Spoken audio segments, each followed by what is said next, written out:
Stephen, in a previous video, we've spoken about the importance of having a high-performing team, but we've also talked about the fact that it is pretty complex.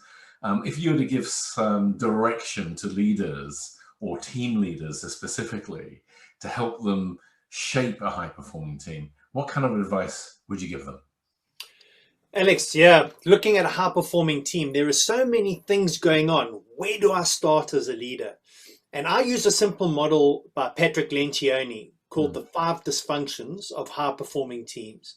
And it gives you a 5-step model with which to follow to start focusing on areas where your team might have things going wrong.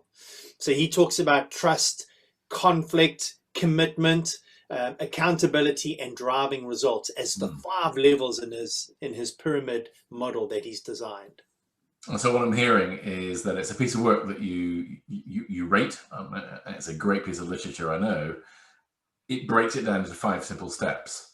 And how would you advise a leader to use that model then, and therefore use those steps? Well, online you can pick up Lencioni's simple team assessment, where you can do an assessment of your team and pick up where the gaps are. What would be really great is you get the team to do it as well. And that way you'll get a good view, snapshot view of how the team sees where some of those dysfunctions are showing up. Once you know those areas, now you can start focusing on growing areas like trust, working with conflict. Is it a problem with accountability or driving results? Where is the real issue a team needs to focus on? Okay, so it starts off with the online tool to do an assessment, and then you get into each of those 5 areas and understand where you are performing, where you're not performing, and then think about how you can close those gaps. And I know we're going to look at each of those 5 areas in our next 5 videos.